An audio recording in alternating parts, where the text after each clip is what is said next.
കാരണം അതിനാവശ്യമായിട്ടുള്ള പോഷകങ്ങൾ നമ്മൾ ചെടികൾക്ക് കൊടുത്താൽ മാത്രമേ നമ്മൾ കറക്റ്റായിട്ട് ഗ്രോ ബാഗ് കൃഷി നമുക്ക് വിജയിപ്പിച്ചെടുക്കാൻ വേണ്ടി പറ്റുള്ളൂ. ഇതുപോലെ മണിമണിയായിട്ടാണ് നമുക്ക് ബയോ പൊട്ടാഷ് കിട്ടുക. അപ്പോൾ ഇതിലേക്ക് ഞാൻ 1 കിലോന് ബയോ പൊട്ടാഷാണ് ആഡ് ചെയ്ത് കൊടുക്കുന്നത്. ബയോ പൊട്ടാഷ് നമുക്കിപ്പോൾ കായ്ക്കാനായിട്ടുള്ള ഫ്രൂട്ട് പ്ലാന്റ് ഒക്കെ ആണെന്നുണ്ടെങ്കിൽ നമുക്ക് അതല്ലാതെ സെപ്പറേറ്റ് ആയിട്ട് നമുക്ക് ബയോ പൊട്ടാഷ് ഇട്ട് കൊടുക്കാം കേട്ടോ.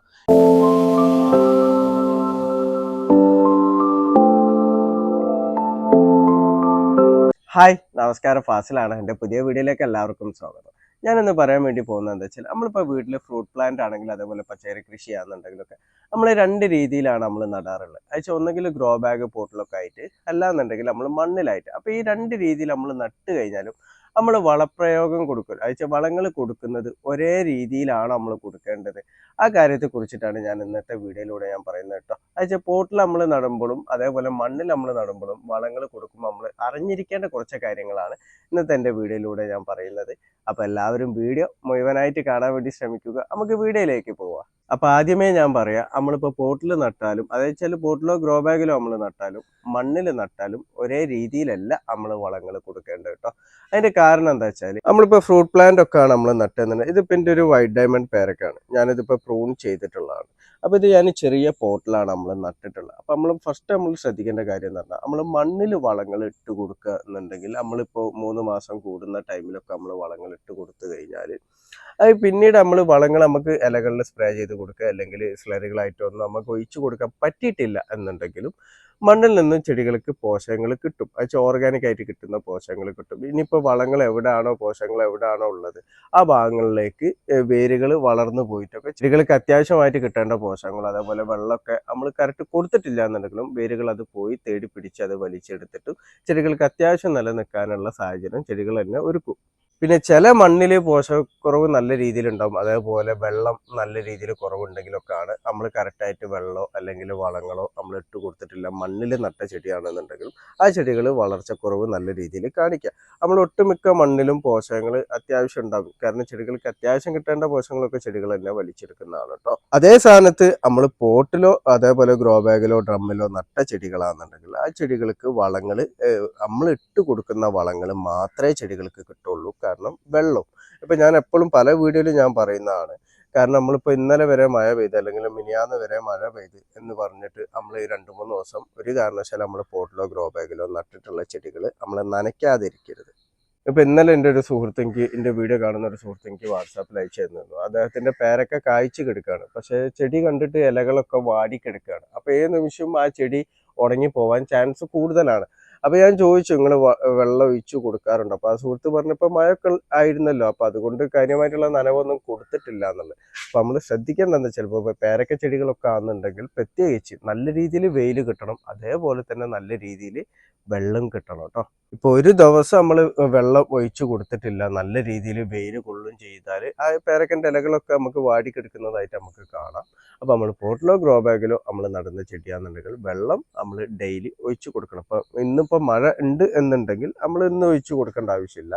പക്ഷെ മഴ ഇല്ല എന്നുണ്ടെങ്കിൽ നമ്മളത് കറക്റ്റായിട്ട് തന്നെ നമ്മൾ ഡെയിലി ഒഴിച്ചു കൊടുക്കണം കേട്ടോ. ഇനി രണ്ടാമതായിട്ട് നമ്മൾ ശ്രദ്ധിക്കേണ്ട കാര്യം എന്ന് പറഞ്ഞാൽ, ഇപ്പോൾ നമ്മളെ മണ്ണിൽ നമ്മളിപ്പോൾ 3 മാസം കൂടുമ്പോൾ അടിവളങ്ങൾ ഇട്ട് കൊടുത്ത് അതേപോലെ ഇടയ്ക്കിടയ്ക്ക് നമ്മൾ പുളിപ്പിച്ച വളങ്ങളൊക്കെ നമ്മൾ ഒഴിച്ചു കൊടുത്ത്, പക്ഷെ നമ്മൾ ഗ്രോ ബാഗിലും ഇതേ രൂപത്തിൽ നമ്മൾ വളങ്ങൾ അതേ രൂപത്തിൽ നമ്മൾ കൊടുത്തു കഴിഞ്ഞാൽ നമ്മളെ മണ്ണ് അസിഡിക് ആവാൻ വേണ്ടിയിട്ട് ചാൻസ് കൂടുതലാണ്. കാരണം എന്താന്ന് വെച്ചാൽ, ഇതിപ്പോൾ ഒരു പോട്ട് കണ്ടില്ലേ, ഇതിപ്പോൾ ഒരു ചെറിയ പോട്ടാണ്. അപ്പോൾ ഈ പോട്ടിൽ ഞാനിപ്പോൾ പേരക്കൻ്റെ തൈയാണ് ഞാൻ നട്ടിട്ടുള്ളത്.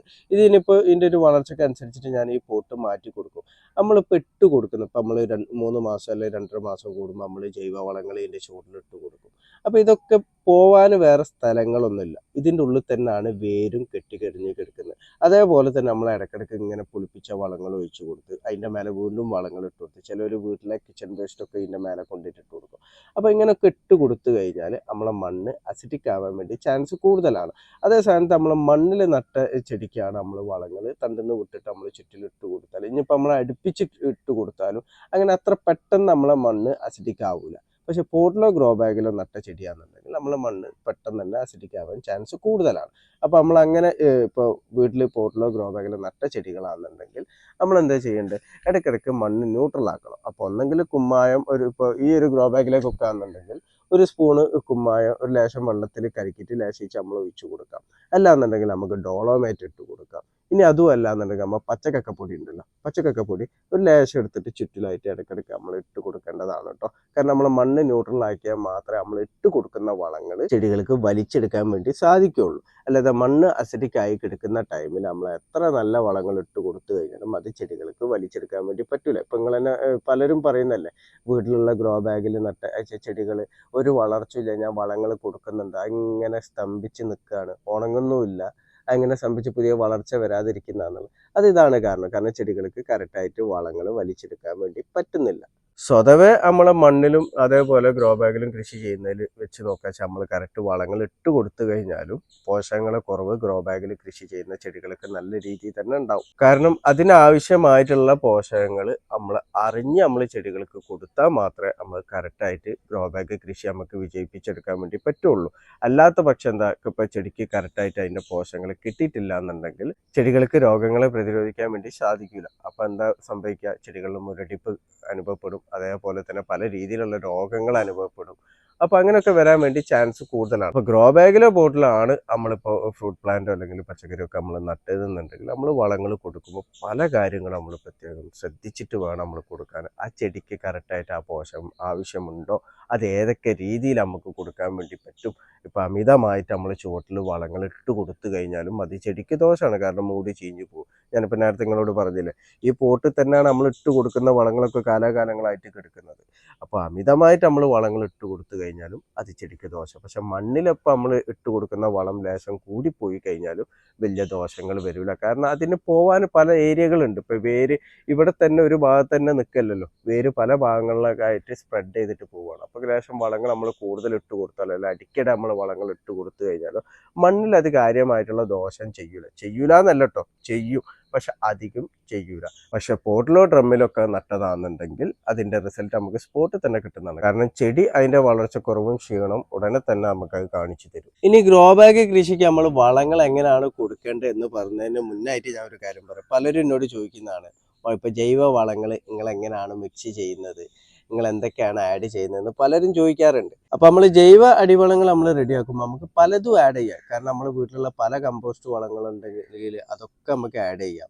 അങ്ങനെ പല രീതിയിൽ നമുക്ക് ആഡ്, ഇന്ന രീതി എന്നൊന്നുമില്ല കേട്ടോ. നമ്മളെ കൈമിൽ എന്താണോ ഉള്ളത് അതൊക്കെ ആഡ് ചെയ്തിട്ടാണ് നമ്മൾ ജൈവ വളങ്ങൾ റെഡിയാക്കേണ്ടത്, അടിവളങ്ങൾ റെഡിയാക്കേണ്ടത് കേട്ടോ. ഇപ്പം ഞാനിവിടെ റെഡിയാക്കണം, ഇപ്പം ഞാൻ ചാണകപ്പൊടി, ആട്ടിൻകാഷ്ടം, കോഴിക്കാഷ്ടം ഇത് മൂന്നും കൂടി മിക്സ് ചെയ്തിട്ടുള്ള 3 മിക്സിൻ്റെ ബാഗാണ് ഞാൻ വാങ്ങിയത്. ഞാൻ ഇതിൻ്റെ മുന്നേ ഒരു വീഡിയോ ചെയ്തിരുന്നു. അതിൻ്റെ 5 കിലോൻ്റെ ഒരു ബാഗാണ് ഞാൻ വാങ്ങിയിട്ടുള്ളത്. അപ്പോൾ ഇത് 5 കിലോ 3 മിക്സ് ആണ് കേട്ടോ. മൂന്നും കൂടി മിക്സ് ചെയ്ത് അയച്ച ചാണകപ്പൊടി, ആട്ടിൻകാഷ്ടം, കോഴിക്കാഷ്ടം ഇത് മൂന്നും കൂടി മിക്സ് ചെയ്തിട്ടുള്ള 5 കിലോൻ്റെ ബാഗ്. അപ്പോൾ അതിലേക്ക് ഞാൻ 2.5 കിലോ സൂപ്പർ മീലാണ് ഞാൻ ഇട്ടിട്ടുള്ളത് കേട്ടോ. അപ്പോൾ സൂപ്പർ മീലിന് എല്ലാവർക്കും അറിയാം, കാരണം നമ്മളെ എല്ലുപൊടി, വേപ്പിൻ പിണ്ണാക്ക്, കടലപ്പിണ്ണാക്ക് ഇതെല്ലാം കൂടി മിക്സ് ചെയ്തിട്ട് വരുന്ന വളമാണ് ഈ സൂപ്പർ മീൽ എന്ന് പറഞ്ഞത്. അപ്പോൾ ഈ 5 കിലോ ചാണകപ്പൊടി ഇതിലേക്ക് ഞാൻ 2.5 കിലോ സൂപ്പർ മീൽ ആഡ് ചെയ്തിട്ടുണ്ട്. അതേപോലെ തന്നെ 1 കിലോ ഞാൻ ബയോ പൊട്ടാഷാണ് ആഡ് ചെയ്ത് കൊടുക്കുന്നത് കേട്ടോ. ബയോ പൊട്ടാഷ് നമുക്ക് വളം വെക്കുന്ന കടകളിൽ നിന്നൊക്കെ നമുക്ക് കിട്ടും കേട്ടോ. ഇതുപോലെ മണിയായിട്ടാണ് നമുക്ക് ബയോ പൊട്ടാഷ് കിട്ടുക. അപ്പോൾ ഇതിലേക്ക് ഞാൻ 1 കിലോന് ബയോ പൊട്ടാഷാണ് ആഡ് ചെയ്ത് കൊടുക്കുന്നത്. ബയോ പൊട്ടാഷ് നമുക്കിപ്പോൾ കായ്ക്കാനായിട്ടുള്ള പ്ലാന്റ്, ഫ്രൂട്ട് പ്ലാന്റ് ഒക്കെ ആണെന്നുണ്ടെങ്കിൽ നമുക്ക് അതല്ലാതെ സെപ്പറേറ്റ് ആയിട്ട് നമുക്ക് ബയോ പൊട്ടാഷ് ഇട്ട് കൊടുക്കാം കേട്ടോ. ഇതിപ്പോൾ ഞാനൊരു ഈക്വൽ ലെവലിലായിട്ടാണ് ഞാനിപ്പോൾ എല്ലാ ചെടിക്കും കൂടി എന്നുള്ള രൂപത്തിലാണ് ഞാനിത് മിക്സ് ചെയ്യുന്നത് കേട്ടോ. ഇപ്പോൾ ബയോ പൊട്ടാഷ് ഇപ്പോൾ ഗ്രോ ബാഗിലൊക്കെ ആണെന്നുണ്ടെങ്കിൽ, ഇപ്പോൾ ഒരു 18 സൈസ് ഗ്രോ ബാഗിലുള്ള ഒരു മാവൊക്കെ ആണെന്നുണ്ടെങ്കിൽ അതിലേക്ക് നമുക്ക് 200 ഗ്രാം വരെ ബയോ പൊട്ടാഷ് നമുക്ക് ഇട്ട് കൊടുക്കാം. അതിൽ എപ്പോഴും ഇട്ട് കൊടുക്കേണ്ട ആവശ്യമൊന്നുമില്ല. ഒരു 3 മാസം കൂടുന്ന ടൈമിലൊക്കെ ഇട്ട് കൊടുത്താൽ മതി. പ്രത്യേകിച്ച് നമ്മൾ കായ്ക്കാനുള്ള ഒരു ടൈമിലൊക്കെയാണ് നമ്മൾ ഇട്ട് കൊടുക്കേണ്ടത് കേട്ടോ. അപ്പോൾ ഇതിലേക്ക് ഞാൻ 1 കിലോ ബയോ പൊട്ടാഷും കൂടി ഞാൻ ആഡ് ചെയ്തിട്ടുണ്ട്. പിന്നെ മറ്റു കമ്പോസ്റ്റ് വളങ്ങളോ ഒന്നും എൻ്റെ കൈമിൽ ഇപ്പോൾ സ്റ്റോക്ക് ഇല്ല, അതുകൊണ്ട് ഞാനിപ്പോൾ അത് ആഡ് ചെയ്ത് കൊടുക്കുന്നില്ല കേട്ടോ. ഇനി ഇത് നമുക്കൊന്ന് മിക്സ് ചെയ്തെടുക്കാം. അപ്പോൾ നമ്മൾ ജൈവവളം നമ്മൾ മിക്സ് ചെയ്തിട്ടുണ്ട് കേട്ടോ. ഇനിയിപ്പോൾ നമ്മൾ ഇതേപോലത്തെ ഒരു ഗ്രോ ബാഗ് ആണെന്നുണ്ടെങ്കിൽ ആദ്യം നമ്മൾ ഇത് വളം കൊടുക്കുന്നതിന് മുന്നേ എല്ലാവർക്കും അറിയുന്ന കാര്യമാണ്, കുമ്മായിട്ടോ ഡോളോമേറ്റ് ഇട്ടോ നമ്മളൊന്ന് മണ്ണ് ട്രീറ്റ് ചെയ്യണം കേട്ടോ. അപ്പോൾ ഇതിപ്പോൾ ഞാൻ ഒരാഴ്ച മുന്നേ ഡോളോമേറ്റ് ഇട്ട് ട്രീറ്റ് ചെയ്ത് വെച്ചതാണ് കേട്ടോ. അപ്പോൾ ഇതിപ്പോൾ ഒരു 10 ഇഞ്ച് സൈസ് പോട്ടാണ്. അപ്പോൾ ഇതിലേക്ക് ഇപ്പോൾ നമ്മൾ ജൈവവളങ്ങൾ ഇപ്പോൾ അടിവളം നമ്മൾ ഇട്ട് കൊടുക്കേണ്ട എത്ര വെച്ചാൽ ഞാനിപ്പോൾ ഇട്ട് കൊടുക്കുന്ന ഒരു രീതി എന്ന് പറഞ്ഞാൽ ഇതുപോലത്തെ 2 ചട്ടകാണ്. അപ്പോൾ ആദ്യം നമ്മളൊന്ന് ഇപ്പോൾ മണ്ണ് വേര് പൊട്ടാതെ മണ്ണൊന്ന് സെൻറ്ററിലേക്ക് നമ്മൾ കൂട്ടി വെക്കുക. എന്നിട്ട് ഒരു കാരണവശാലും നമ്മൾ ഈ ചെടീൻ്റെ മൂട്ടിൽ നമ്മളൊരു കാരണവശാലും നമ്മൾ വളങ്ങൾ ഇട്ട് കൊടുക്കരുത് കേട്ടോ. ഒരു വളങ്ങൾ ഇപ്പോൾ നമ്മൾ കുമ്മായിട്ട് ട്രീറ്റ് ചെയ്യുകയാണെന്നുണ്ടെങ്കിൽ ഡോളോമേറ്റ് ആണെന്നുണ്ടെങ്കിൽ ഒന്നും നമ്മൾ ഈ മൂട്ടിലല്ല ഇട്ട് കൊടുക്കേണ്ടത്. ഈ സൈഡിൽ നമ്മൾ മണ്ണ് ഇളക്കിയിട്ട് ഈ സൈഡിലായിട്ടാണ് നമ്മൾ വളങ്ങളും അതേപോലെ നമ്മൾ കുമ്മായോ ഇനിയിപ്പോൾ നമ്മൾ പുളിപ്പിച്ച വളങ്ങളാണ് ഒഴിച്ചു കൊടുക്കുന്നതെന്നുണ്ടെങ്കിലും ഒക്കെ ഈ സൈഡിലായിട്ടാണ് നമ്മളിത് ചെയ്ത് കൊടുക്കേണ്ടത്. അപ്പോൾ ഈ ഒരു പോട്ടിലേക്ക് ഞാനിപ്പോൾ 2 ചട്ടകം വളം മാത്രമേ ഞാൻ ഇട്ട് കൊടുക്കുന്നുള്ളൂ കേട്ടോ. ചുറ്റിലായിട്ട് നമുക്ക് 2 ചട്ടകം വളം ഇട്ട് കൊടുക്കാം. അപ്പോൾ ഇതിൻ്റെ വ്യത്യാസം എന്താ വെച്ചാൽ ഇപ്പോൾ ഇതേ വലുപ്പമുള്ള ഒരു ചെടി നമ്മൾ മണ്ണിലാണ് നമ്മൾ നട്ടത് എന്നുണ്ടെങ്കിൽ നമ്മളിപ്പോൾ ഇതിനൊരു വളം ഇട്ട് കൊടുക്കണം. നമ്മളിപ്പോൾ 1 കിലോൻ്റെ മേലായിട്ട് നമ്മൾ ചെടീൻ്റെ ചുവട്ടിലായിട്ട് നമ്മൾ ഇട്ട് കൊടുക്കണം. കാരണം പോട്ടിലാണെന്നുണ്ടെങ്കിൽ നമ്മൾ അത്ര ഇട്ട് കൊടുക്കണം. നമ്മളിപ്പോൾ 2 ചട്ടകം ഇട്ട് കൊടുത്ത് മാക്സിമം പോയാൽ ഒരു 300 ഗ്രാമോ 350 ഗ്രാമോ മാത്രമേ അത് തൂക്കം വരുള്ളൂ. അപ്പോൾ ആദ്യം ശ്രദ്ധിക്കേണ്ട ആ ഒരു കാര്യമാണ് കേട്ടോ. കാരണം ഒരേ അളവിലല്ല നമ്മൾ മണ്ണിലും അതേപോലെ പോട്ടിലും നട്ടിട്ടുള്ള ചെടികൾക്ക് നമ്മൾ വളങ്ങൾ കൊടുക്കേണ്ടത്. ഇനി നമ്മൾ വളങ്ങൾ ഇട്ട് കൊടുത്തതിന് ശേഷം നമ്മൾ ഈ കൂട്ടിയിട്ടുള്ള മണ്ണ് ചുറ്റിലായിട്ട് ഇട്ട് കൊടുക്കട്ടോ. മണ്ണ് ചുറ്റിലായിട്ട് ഇട്ട് കൊടുത്തതിന് ശേഷം നമ്മൾ കരിയില പച്ചില എന്തെങ്കിലും ഉണ്ടെങ്കിൽ ഇതിൻ്റെ മേലായിട്ട് ഇട്ട് കൊടുക്കുക. അപ്പോൾ ഇങ്ങനെ വളങ്ങളൊക്കെ ഇട്ട് കൊടുക്കുമ്പോൾ നമ്മൾ പ്രധാനമായിട്ട് നമ്മൾ ശ്രദ്ധിക്കേണ്ട ഒരു കാര്യം എന്ന് പറഞ്ഞാൽ ഇപ്പോൾ നമ്മൾ ജൈവ വളങ്ങൾ ഇട്ട് കൊടുക്കുകയെന്നുണ്ടെങ്കിൽ ഇപ്പോൾ നമ്മൾ കുമ്മായം ഡോളോമേറ്റ് ഒക്കെ ഇട്ട് കൊടുക്കുകയെന്നുണ്ടെങ്കിൽ സൂഡോമോണസ് അങ്ങനെ ജീവാണു വളങ്ങൾ ഒഴിച്ചു കൊടുക്കുക. പല രീതിയിൽ നമ്മൾ വളങ്ങൾ ഒഴിച്ചു കൊടുക്കുക. മണ്ണിലിട്ട് ഏത് വളം നമ്മൾ മണ്ണിലിട്ട് കൊടുക്കുകയെന്നുണ്ടെങ്കിൽ മണ്ണിൽ ഈർപ്പം എപ്പോഴും നിലനിൽക്കണം കേട്ടോ. എന്നാൽ മാത്രമേ നമ്മൾ ഇട്ട് കൊടുക്കുന്ന വളങ്ങൾ അതിൻ്റെ കറക്റ്റായിട്ട് ചെടികൾക്ക് അത് വലിച്ചെടുക്കാൻ വേണ്ടി പറ്റുള്ളൂ. അതേപോലെ സൂക്ഷ്മ ജീവാണുക്കളുടെ പ്രവർത്തനമൊക്കെ കറക്റ്റായിട്ട് നടക്കുകയുള്ളൂ. അപ്പോൾ ഇപ്പോൾ ഇവിടെ മഴ പോയിട്ട് നല്ല വെയിലാണ്. അപ്പോൾ ഈ വെയിലുള്ള ടൈമിലൊക്കെ നമ്മൾ എന്താ ചെയ്യേണ്ടത് വെച്ചാൽ ഇപ്പോൾ 2 നേരമൊക്കെ നമ്മൾ നനയ്ക്കുമല്ലോ. അപ്പോൾ ഈ 2 നേരം നനയ്ക്കുന്ന ഇപ്പോൾ 1 നേരം നനച്ചിട്ട് നമ്മൾ ഇതേപോലെ പുതട്ട് കൊടുക്കുകയെന്നുണ്ടെങ്കിൽ നമ്മൾ വൈകുന്നേരം നമ്മൾ നനച്ചിട്ടില്ല എന്നുണ്ടെങ്കിലും മണ്ണിൽ ഈർപ്പം നിലനിൽക്കും. അപ്പോൾ അല്ലാതെ നമ്മളിപ്പോൾ ഈ പൊതൊന്നും ഇടാതെ നമ്മളിപ്പോൾ രാവിലെ നമ്മൾ നനച്ച് കൊടുത്താൽ വെയിൽ ഡയറക്റ്റ് ആയിട്ട് കൊള്ളുകയെന്നുണ്ടെങ്കിൽ മണ്ണ് പെട്ടെന്ന് തന്നെ ഡ്രൈ ആവും. അപ്പോൾ നമ്മൾ വളങ്ങളൊക്കെ ഇട്ട് കൊടുക്കുന്നുണ്ടെങ്കിൽ ആ വളങ്ങൾ ഇട്ട് കൊടുത്തതിൻ്റെ ഗുണം നമുക്ക് കറക്റ്റായിട്ട് കിട്ടൂല. അപ്പോൾ ഈ ഒരു കാര്യം പ്രത്യേകം ശ്രദ്ധിക്കണം കേട്ടോ. അപ്പോൾ നമ്മൾ പ്രധാനമായിട്ട് മനസ്സിലാക്കേണ്ട ഒന്നാണ് വെച്ചാൽ നമ്മൾ മണ്ണിൽ നടുന്ന ചെടികൾക്ക് കൊടുക്കുന്ന പോലെ അമിതമായിട്ട് വളങ്ങൾ നമ്മൾ പോട്ടിലോ അതേപോലെ ഗ്രോ ബാഗിലോ നട്ട ചെടികൾക്ക് നമ്മൾ കൊടുക്കരുത്. ഇപ്പോൾ ഇതുപോലെ നമ്മൾ അടിവളങ്ങൾ കൊടുത്തു കഴിഞ്ഞാൽ പിന്നീട് നമ്മൾ ഇപ്പോൾ ഇനി ഞാൻ പറയാൻ പോകുന്നത് ഗ്രോ ബാഗിലും പോട്ടിലുള്ള ചെടികൾക്കുള്ളതാണ് കേട്ടോ. അതുവെച്ചാൽ ഇതുപോലെ നമ്മൾ അടിവളങ്ങൾ കൊടുത്തു കഴിഞ്ഞാൽ പിന്നീട് നമ്മൾ ചിലരുണ്ടാവും നമ്മൾ ഈ ആട്ടിൻ കാഷ്ണം കൊണ്ടുപോയിട്ട് ചുവട്ടിലിട്ട് കൊടുക്കുക, അതേപോലെ തന്നെ കോഴി കാഷ്ണം കൊണ്ടുപോയിട്ട് ചുവട്ടിലിട്ട് കൊടുക്കുക. അങ്ങനെ ഒന്നും ഇട്ട് കൊടുക്കരുത്. കാരണം പ്രത്യേകിച്ച് ഇനി അങ്ങോട്ട് ചൂടാണ്. അപ്പോൾ ഈ ചൂട് കാലത്തൊക്കെ ഈ ആട്ടിൻ കാഷ്ടമൊക്കെ ഡയറക്റ്റ് ഇട്ട് കൊടുത്തു കഴിഞ്ഞാൽ അത് ചെടികളുടെ വേരുകൾ നശിച്ചു പോകാനൊക്കെ ചാൻസ് കൂടുതലാണ്. അപ്പോൾ ഇപ്പം നമ്മൾ ഇതേപോലെ ജൈവവളം മിക്സ് ചെയ്യുന്ന കൂടുതൽ ആട്ടിൻ കാഷ്ടമോ കോഴി കാഷ്ടമൊക്കെ നമ്മൾ കമ്പോസ്റ്റ് ചെയ്തിട്ടുണ്ടെങ്കിൽ അത് മിക്സ് ചെയ്തിട്ട് ഇട്ട് കൊടുക്കുക.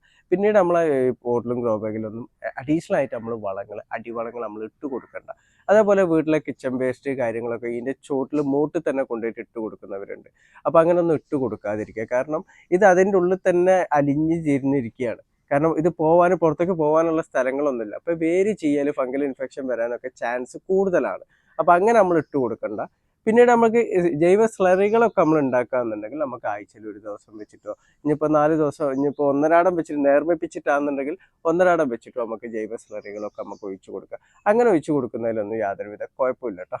അതേപോലെ തന്നെ നമ്മൾ ഇലകളിൽ സ്പ്രേ ചെയ്ത് കൊടുക്കുന്ന വളങ്ങളുണ്ടല്ലോ. ഇപ്പോൾ NPK 19 ചെടികൾ ആദ്യഘട്ട വളർച്ചയ്ക്കൊക്കെ നമ്മൾ NPK 19 നമ്മൾ സ്പ്രേ ചെയ്ത് കൊടുക്കും. പിന്നീട് ഒന്നും കൂടി ചെടികൾ വളർന്ന ഒരു പൂക്കാനും കഴിക്കാനുള്ള സ്റ്റേജ് ആകുമ്പോൾ നമ്മൾ NPKൻ്റെ റേഷ്യോ മാറ്റും. 13 27 എന്നുള്ള നമ്മൾ സ്പ്രേ ചെയ്ത് കൊടുക്കും. അതേപോലെ തന്നെ നമ്മൾ SOP വളങ്ങൾ സ്പ്രേ ചെയ്ത് കൊടുക്കും, സൾഫേറ്റ് ഓഫ് പൊട്ടാഷ്. അതേപോലെ തന്നെ പൊട്ടാഷ്യം നൈട്രേറ്റ് ഒക്കെ നമ്മൾ സ്പ്രേ ചെയ്ത് കൊടുക്കുമല്ലോ. കായ്ക്കാനും പൂക്കാനുള്ള ഒരു സ്റ്റേജിലൊക്കെ നമ്മൾ സ്പ്രേ ചെയ്ത് കൊടുക്കുമല്ലോ. അപ്പോൾ അങ്ങനെ കൊടുക്കുന്ന വളങ്ങൾ നമ്മളെപ്പോഴും കറക്റ്റ് ടൈമിൽ നമ്മൾ കൊടുക്കാൻ വേണ്ടിയിട്ട് ശ്രദ്ധിക്കുക. ഇപ്പോൾ ആദ്യഘട്ടത്തിൽ കൊടുക്കുന്ന NPK 19 എന്നുണ്ടെങ്കിൽ നമ്മളൊരു 15 ദിവസം ഗ്യാപ്പിൽ മുടങ്ങാതെ തന്നെ ഒരു 5 ഗ്രാം 1 ലിറ്റർ വെള്ളത്തിൽ മിക്സ് ചെയ്തിട്ട് രാവിലെ നമുക്ക് ഇലകളിൽ സ്പ്രേ ചെയ്ത് കൊടുക്കാം. അത് കറക്റ്റായിട്ട് തന്നെ റൊട്ടീനായിട്ട് നമ്മൾ പോവുക. അതേപോലെ തന്നെ നമ്മളെ മൈക്രോ ന്യൂട്രിയൻസ് ഒക്കെ ഉണ്ടല്ലോ. മൈക്രോ ന്യൂട്രിയൻസും മാസത്തിൽ ഒരു 15 ദിവസം കൂടുന്ന ടൈമിൽ നമ്മൾ മൈക്രോ ന്യൂട്രിയൻസും ചെടികൾക്ക് ഇലകളിൽ രാവിലെ നമ്മൾ സ്പ്രേ ചെയ്ത് കൊടുക്കുക. അതും ചെടീൻ്റെ വളർച്ചയ്ക്ക് അനുസരിച്ചിട്ട് ഇപ്പോൾ 5 ഗ്രാം എന്ന് പറഞ്ഞാൽ നമുക്ക് 2 മുതൽ 5 ഗ്രാം വരെയാണ് നമ്മൾ പറയുക. പക്ഷേ ചെറിയ തൈകൾ ഇപ്പോൾ ഫ്രൂട്ട് പ്ലാന്റ് തന്നെ നമ്മൾ ചെറിയ തൈകളൊക്കെ നടുകയെന്നുണ്ടെങ്കിൽ അതിന് 2 ഗ്രാം 1 ലിറ്റർ വെള്ളത്തിലുള്ള രൂപത്തിൽ നമ്മൾ എടുത്താൽ മതി. അതും ഫുള്ളായിട്ട് ഒരു ഇലൻ്റെ മേലെ നമ്മൾ സ്പ്രേ ചെയ്ത് കൊടുക്കേണ്ട ആവശ്യമില്ല കേട്ടോ. ജസ്റ്റ് ഒന്ന് ഫൈൻ സ്പ്രേ ആയിട്ട് മാത്രം നമ്മൾ ചെയ്ത് കൊടുത്താൽ മതി. അപ്പോൾ ഇങ്ങനെ നമ്മൾ ഇലകളിൽ കൊടുക്കുന്ന വളങ്ങൾ നമ്മൾ ഈ പോട്ടിലോ ഡ്രമ്മിലോ അതേപോലെ ഗ്രോ ബാഗിലോ കൃഷി ചെയ്യുകയെന്നുണ്ടെങ്കിൽ കറക്റ്റായിട്ട് നമ്മൾ കൊടുക്കാൻ വേണ്ടി ശ്രദ്ധിക്കുക. കാരണം ഇങ്ങനെ നമ്മൾ കൊടുത്തിട്ടില്ല എന്നുണ്ടെങ്കിൽ പോട്ടിലോ ഡ്രമ്മിലോ നട്ട ചെടികൾക്ക് പോഷകങ്ങളെ കുറവ് നല്ല രീതിയിൽ കാണിക്കും കേട്ടോ. പിന്നീട് നമ്മൾ ഒരു 3 മാസം കൂടുമ്പോൾ മാത്രം നമ്മൾ ഈ അടിവളം നമ്മൾ ഈ ചെടികൾക്ക് ഇട്ട് കൊടുത്താൽ മതി കേട്ടോ. പോട്ടിലോ അല്ലെങ്കിൽ ഗ്രോ ബാഗിലോ നട്ട ചെടികൾക്ക്. പിന്നീട് നമ്മൾ ശ്രദ്ധിക്കേണ്ട കാര്യം വെച്ചാൽ പലരും ചോദിക്കുന്നതാണ് എപ്സം സാൾട്ട് ഞാൻ കൊടുക്കുന്നുണ്ട്, എന്ത് വള കൊടുത്തതെന്ന് ചോദിക്കും. ഇപ്പൊ ചെടി ഇങ്ങനെ അനക്കല്ലാതെ നിൽക്കുകയാണെന്ന് പറയുമ്പോൾ ഞാൻ ചോദിക്കും എന്ത് വളമാണ് കൊടുത്തത്, അപ്പോൾ പറയും എപ്സം സാൾട്ട് കൊടുത്ത്. അപ്പൊ നമ്മള് പ്രത്യേകം ശ്രദ്ധിക്കേണ്ട കാര്യം ഈ എപ്സം സാൾട്ട് ഒക്കെ എന്ന് പറഞ്ഞാൽ സെക്കൻഡറി മൂലകങ്ങളാണ്, പ്രധാന മൂലകങ്ങളല്ല. ചെടികളെ വളർച്ചയ്ക്ക് വേണ്ട പ്രധാന മൂലകങ്ങളൊന്നല്ല ഈ എപ്സം സാൾട്ട്. എപ്സം സാൾട്ട് എന്ന് പറഞ്ഞാൽ മഗ്നീഷ്യം സൾഫേറ്റ് ആണ്.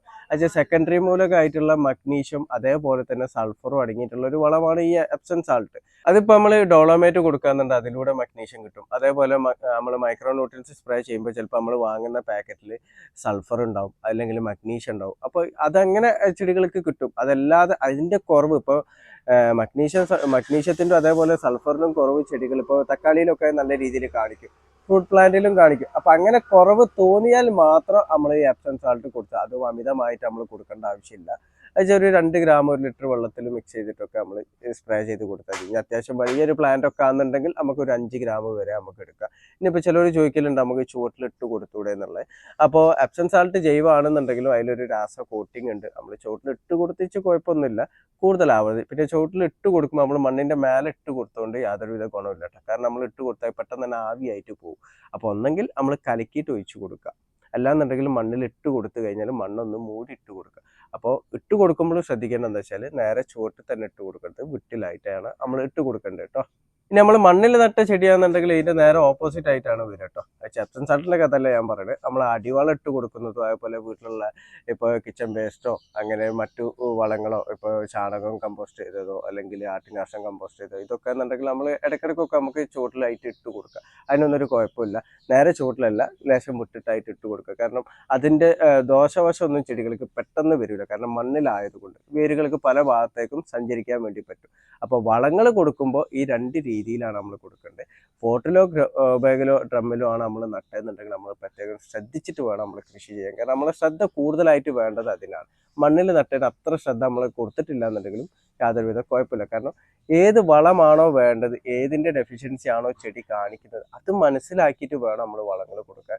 അമിതമായിട്ട് ഒരു കാരണവശാലും നമ്മൾ വളങ്ങൾ പോട്ടിലോ ഗ്രോ ബാഗിലോ ഡ്രമ്മിലോ നട്ട ചെടികൾക്ക് നമ്മൾ കൊടുക്കരുത്.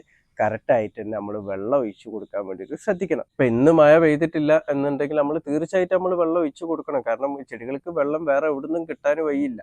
അപ്പോൾ അത് പ്രത്യേകം ശ്രദ്ധിക്കുക. മഴക്കാലമാണ്, ചില മഴ 2 ദിവസം മുന്നേ പെയ്തിട്ടുണ്ട്. അപ്പോൾ അത് അങ്ങനെ വിചാരിച്ചിട്ട് നമ്മൾ വെള്ളം കൊടുക്കാതിരിക്കുക. ദിവസം ഒരു നേരമെങ്കിലും നമ്മൾ നിർബന്ധമായിട്ടും നമ്മൾ നനച്ചു കൊടുക്കണം. ഇത് പോട്ടിലോ അതേപോലെ ഗ്രോ ബാഗിലോ നട്ട ചെടികൾക്ക് കേട്ടോ. അത് നല്ല വെയിലുള്ള ടൈം ആണെന്നുണ്ടെങ്കിൽ ദിവസം 2 നേരം വെച്ചിട്ടും നമ്മൾ നനച്ചു കൊടുക്കണം കേട്ടോ.